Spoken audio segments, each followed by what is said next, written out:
What's up, everybody? My name's Chance, and today I have a brilliant idea cooked up. Well, I think it's brilliant. I don't know how effective it's going to be, but even if it's not effective, the rest of our deck should be, still there, so it'll be good enough. Anyways, moving on to what we're actually playing today, we have Quintorius Field Historian. This big elephant cleric is something that's been on my eyes for a while, and I finally figured a way to make it semi-effective. It's a 5-mana 2/4, you know what I mean? So you gotta play with it here and there. The main point of this card that I've been focusing on is whenever one or more cards leave your graveyard, create a 3/2 red and white spirit creature token. And spirits you control get +1/+0, which means essentially you're creating a 4/2, right? Which is not bad if you can couple this to an effect that's already going on. What am I talking about? Well, pretty simply put, escape cards, right? Ox, Phoenix, Croxa. These are cards that are already going to be leaving your graveyard because they're coming back to the battlefield. Also, because they exile other cards from your graveyard, those cards are leaving. So this doesn't proc for each, like per 6 cards, you're not going to get 6 spirits. Per instance of you moving things out of your graveyard, you'll get a proc of this. Now, does this mean that artifact that allows you to exile your entire graveyard is going to allow you to create an entire army? No. That's quite the opposite is what I'm saying. It works on a single instance, not on the every instance, if that makes sense. Sure, it does. Anyways, but that's also why we have things like Sentinelize, 1 mana, exile 2 other cards. This is a super easy proc and get a creature back, plus put +1/+1 and Vigilance on a creature. Like, yeah, sign me up. Not only that, we have 2 cards right here, which I'll get into a little more later. Why Nightmare Shepherd is actually pretty nice in this, but they also have a similar effect of creatures entering the graveyard, but then immediately leaving. Right. So essentially, what you're going to be aiming for is you get down your Selfless, your Owlslid, whatever things that protect you and your creatures early. You can get down a little bit of card draw, or maybe make your opponent discard, get a few cards loaded into your graveyard with Croxa or Stormfist, right? Turn 3, you're pretty much just dealing with stuff, right? You can have a Phoenix that has flying, you can have Woestrider that comes down, you can have some chum blockers, sacrifice stuff, get your Scry on, Time Merit allows you to fill up your graveyard, get these zombies, which again, Time Merit Calls the Dead allows you to proc Quintorius because mill 3 cards, those cards are going into your graveyard, then you exile a card, right? So it leaves your graveyard and you get a 2/2 and a 3/2. Pretty effective, right? And then the whole gain life, blah, blah, blah. And not to mention the fact that, of course, Time Merit Calls the Dead sets up all of your escape cards. So really plays back into that as well. Skyclave for a little bit more removal. Come turn 4, you got Mothra, you got Luminous. We'll get to Archon in a minute.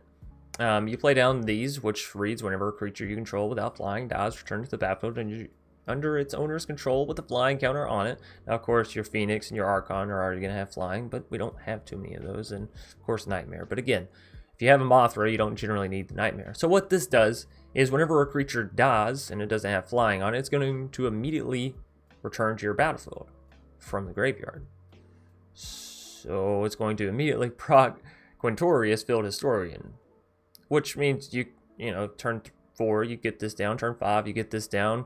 Your opponent goes to remove something. You use Selfless, sacrifices itself. You create your 3/2. You give protection or indestructibility is what I really mean here to whatever. And then because you have Mothra, Selfless also comes back to the battlefield. So you're getting a 3/2. You're getting the indestructibility. You're getting your creature back on the battlefield. And well, now it has flying as well. So I just thought all of those coupled on top of each other. And it's not like it's a super complicated play. It's just play this turn 4, play this turn 5.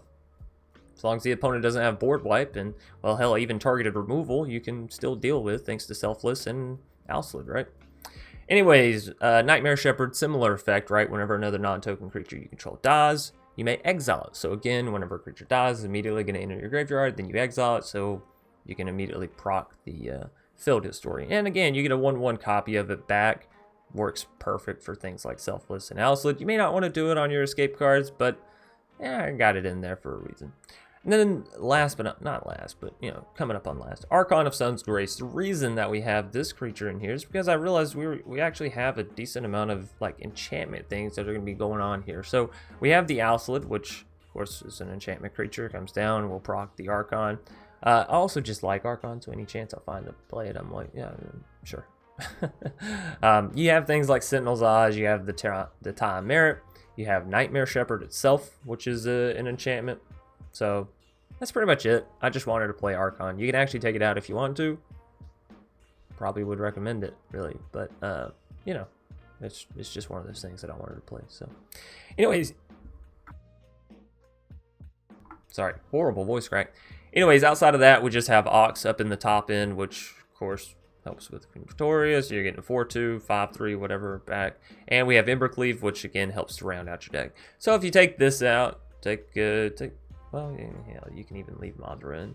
You can leave Nightmare Shepherd in. Take out Archon. Your deck's not ridiculous. You know what I mean? This is a very, very functional deck. We have Vanishing Verse to help you deal with things. Rip Apart, which I've found to be very effective in the current meta. It's solid. These are just fun things that make it all the better, right? The butter on top, whatever you want to call it. Anyways, thanks everybody for watching. Hope you've enjoyed. If so, please be sure to leave a like down below. Comment in the comment section what you think your favorite part of this deck is or will be or has been so far if you've already played it and tested it. And, you know, subscribe if you're new here and you want to see more awesome content from yours truly because, well, let's be real. I'm out here trying these cards that nobody else is. Which may be good or bad, right? That's up for you to describe upon. I was going to say decide and subscribe upon, but it became describe, which is an actual word. So anyways, into our match. Alrighty, NLT. Sort of like a BLT, but no bacon. That's what N stands for, is no bacon. We're going to go ahead and drop the Triome here. It'll give us access to the dual color lands pretty easily, or the dual color cost pretty easily. Now I got a Croxa that wants to go poke some people. I don't know. We're gonna drop a Croxa, long story short. I like this deck because I'm not gonna lie, I built it up and I was like, you know, I like every card within it. Like they all just make me happy, but I don't know how well it performs. And so today is an absolute shot in the dark, for me at least. Now double white means I can hit that Skyclave, but if I go double white, then I'll have double red and double white, but I won't have double black, which means Croxa be a little bit of a pipe dream. Now just hitting 3 mana means that I can hit the Time Merit, calls it dead, so maybe I don't need the Skyclave. Of course, allowing them to have that mana, probably not what I want to do. So we'll just go ahead and play the Skyclave. I can still play Time Merit come next turn, and you know, Crooks is more than just a few turns away, so we'll just go with this for now. Bone Crusher, that's fine. At least they won't get the mana, right? Right.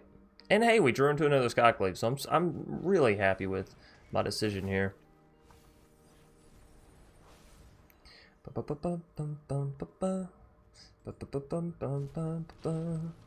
We might want to throw an Agadeems in the deck. You know, I got all the lands worked out, and then I was like, oh yeah, it looks good. But honestly, an Agadeems would probably be a little, a nice little nod in the deck, you know, for the times when you do get it. Are we trading? Yup. Absolutely. Absolutely. And of course, we're just going to use Skyclave here to take out their Toski. I'm going to Toski that one right away. Nah, that's not my best joke. I need some more lands. I'm not going to lie, game, if you wouldn't mind. I think, I'm pretty sure we got 24 in the deck. I figured it'd be about a standard little deck here. Well, that's, you know, it's uncanny. It's uncanny for you to do that, but sure. Hey, they're going to hate me. Do I want the Woe Strider? No, I want lands, honestly. I'm sorry, Woe Strider. I know you do kind of line up right within there. This turn, we're just going to drop a Selfless. Because we can't really take out that 4/4 quite yet. We'll get to the point sooner or later. Probably later than sooner. But for the time being, we're just going to hold back. We'll take out their Love Struct after they play that thing down. Oh, ooh. Goldspan's really annoying because it does avoid the Skyclave Apparition. And of course it has flying, so. Just all in all, it's super annoying for us. That's alright. That is okay. There's no way, Jose, that I'm not playing this Phoenix today. Again, we're stuck on 3 mana. And they did manage to hit 2 Bone Crushers on both my Skyclaves right out the rib. So, good luck. No. Are we playing fine cards? I mean, I'd like to think that minus the Phoenix here, everything we've played has been, you know, fairly strong, done its own thing, so to speak. So as to speak, that Goldspan gonna be swinging in again. But that's the nice thing about Magic nowadays, you know, if you're not playing the rares and the mythics that they pretty much force you to fork over, well, you're not really playing a real deck. Try to argue with me. Go ahead. You'll find maybe 1 or 2 budgets out there that could actually hold a candle to, like, what budget card is similar to Goldspan? You know what I mean? You're not gonna find that shit in the wild. It's only here. I'm blocking the 4/4 because, you know, honestly, I think we're about to concede this match. Something about the big board state, the lack of mana on my side, and the lack of creatures minus the selfless just screams, you're not gonna win. Oh yeah, no, yeah. Cool beans. Good game. I do like drawing 3 lands out of the top 18 cards, 3 lands. Whew. Alright, starting Red Man 2. We only have 2 lands, speaking of 2, in our starter hand here, which does worry the crap out of me given the last game we only drew 3 out of 18. 3 lands out of 18 cards. You know, it's the same as if I'd only put 10 lands in my entire deck instead of 24. Instead of literally almost 1.5 times that. 1.5 times. However you want to say that, really. You know, let's just get our card draw on. I'd like to get down selfless, but we'll be alright. So we have access to double black. This will give us access to double red. We need access to double white if we want to get Skyclave down and rocking. I will say that's probably the biggest problem with the deck, or biggest, you know, here or there with it, is hitting the proper colors. But that's okay. We have a Phoenix. I could certainly throw that Phoenix down.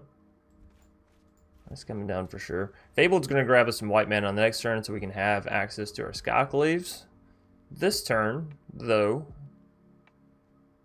do I play down a Selfless? Or even an Owslet, you know? I just go for the Phoenix. Let's just go for the Phoenix, actually. I don't know what the opponent's planning here. They can, of course, double block my Stormfist, but we'll still get rid of that little 1/1 creature, which will be good for us. And they have a whole lot of tokens here that that they're working with. So I'm curious. I'm curious to say the least.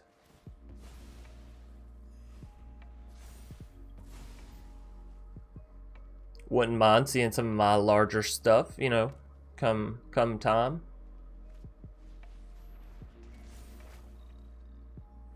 Okay, a lot of tokens. A lot of tokens going on here. Some sorceries.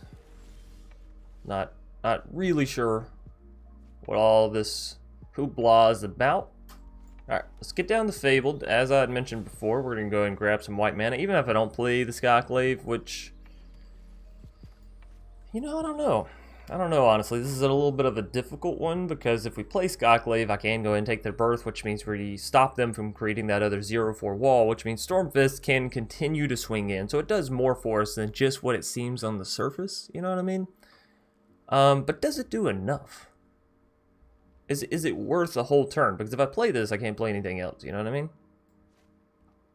I can do this, and that's it. Get in for 4. I feel like I'm setting myself up for a board wipe, and I don't really want to. So I'm gonna play down the Selfless and a little bit of a Sentinel's Eyes, I think. And we're gonna throw it on the Phoenix, actually, because yeah, you know, why not? Can't think of a better reason than that, really. All right, so they're creating another wall. I feel like they got a board wipe coming along here, you know? Search for glory. Not necessarily a board wipe. Also, if they do board wipe, what do I save? Like, the Phoenix? No, because it can escape. You gotta save the Stormfist. You gotta save the Stormfist. They got a little ECD action going on here. I see. I see you. Haven't seen that card in a while. But I see what you're going for. Sorta.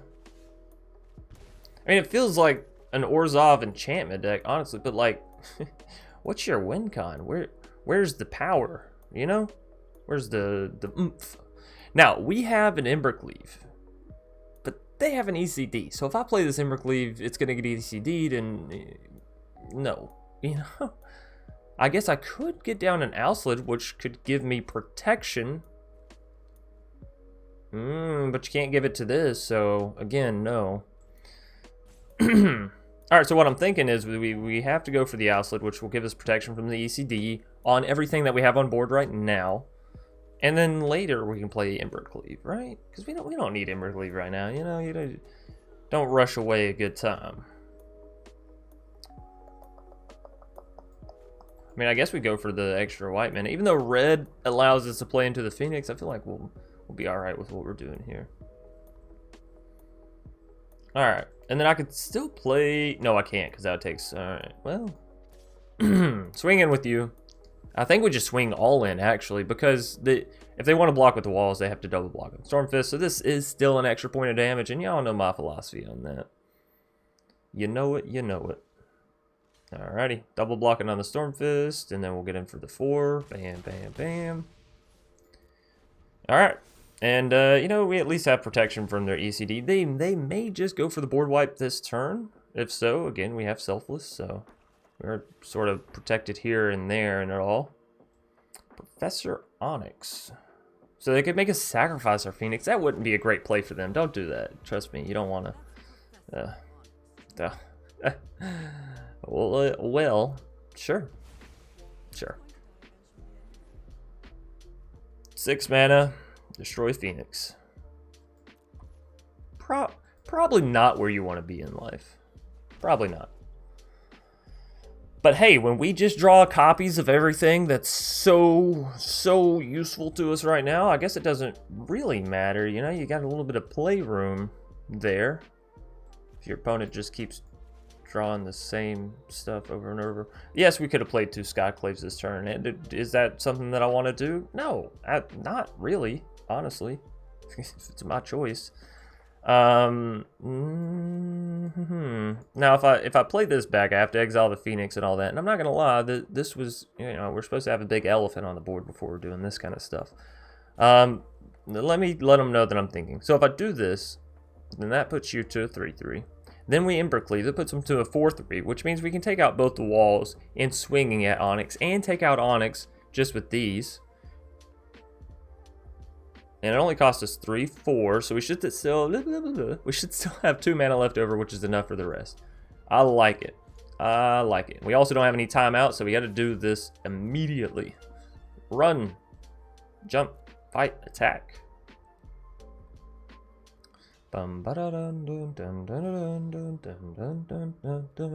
Here's a little piece of advice. If you know you're going to lose your Planeswalker anyways, don't block. Oh my god, I'm so dumb. I'm so sorry, everybody. I really am. I really do this way too often. Everyone that noticed what I did, well, you go ahead and say it down below. Everyone that didn't notice, well, you're probably making the same mistakes I am. I didn't put Sentinel's Eyes down before the... I am going to go ahead and do it, I think. No. I made the mistake. Let's commit to the mistake, actually. We'll end the turn on that note. I'm not going to say oops either, because whatever. We took out one of the walls, which is still enough to allow our Stormfist through. So, I mean, I guess it's something. We'll see. I think I made the wrong play there. I think I should have had Sentinel's Eyes come down and taken out both walls, but... You know, what do I know? Destroy all creatures. Destroy all creatures, huh? Eh? Gonna try a little destruction. And there's 6 there, so we'll actually need to go ahead and give you... Oh, this may not work out well. They should return the Liliana, and then Liliana should -3, and then, yeah, take out Stormfist. Yeah, well, you know, we tried. We did try. And since I didn't use Sentinel's Eyes, I now have enough for the Phoenix, which can definitely come down and take out Liliana. To that, I say, why the heck not, man? Why the heck not, man? So 3, there's 1, 2, 3, right?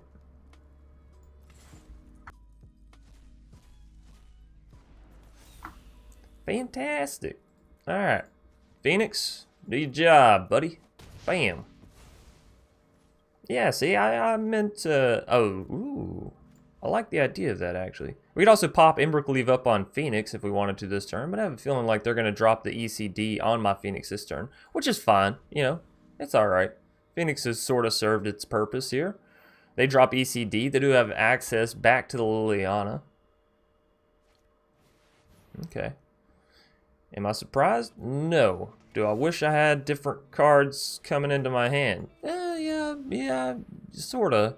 I'm not gonna lie. I've seen a fair amount of lands and a fair amount of Skyclaves this game, which have been all useless. And will continue to be useless because the opponent doesn't believe in actual creatures. They just think they're Liliana plus enchantments. Don't even get me started on what that's all about either, by the way. Liliana plus enchantments. It's like you're not even... You didn't even try to make your deck work within itself. Whatever. Who am I to judge? I am going to take your birth this time. If you're going to be a big meanie with always stealing my stuff, destroying it and whatnot, then yeah, be prepared because it's happening. We have a ton of land. I don't know. 1, 2, 3, 4, 5, 6, 7, 8, 9. 9 lands out of 19 cards. So in our first game, we drew around a 10% chance of lands. That's what we hit. And now in our second game, we're hitting 50% chance of lands. Isn't there supposed to be a middle area somewhere in there? Can we hit 30, 40? Like the actual number that I put in the deck. I know you say, Chance, you complain about lands all the time, man. What's the problem? What's your problem with lands? And then I say, well, isn't that a pretty great a testament to what's actually going on here? y'all see the first matches that I have in the morning, right? The matches that I get, y'all see. So if I'm having problems with land when playing the per usual lands, per standard, you know, CMC cost index, where's the problem coming in? Is it me, or is somebody not following the rules of math? And here's the thing, people are like, well, the shuffler's got to do what the shuffler's got to do. You know what I mean? The problem with that comes in when you think about it. If they're willing to best with math probability on your first hand, you honestly think they're just gonna leave the rest of the numbers alone? No, absolutely not. So do I think Magic land draw is a little bit buggy? Oh, most certainly. Do I think it'll ever be fixed on Arena? No. Do I think you would have more fun playing Magic on cards if you got a large enough friend group? Absolutely. I've been playing this game for like 2.5 years now. I can wholeheartedly say that. You know what's funny is that's the first time they've it's the first time they used their Magecraft ability with Onyx. We're like 10, 11 turns into the game. I mean, they had blood on the snow, right? Let me not completely discount them. They did have blood on the snow. And I guess back here, before they got the Onyx down, they got some stuff. But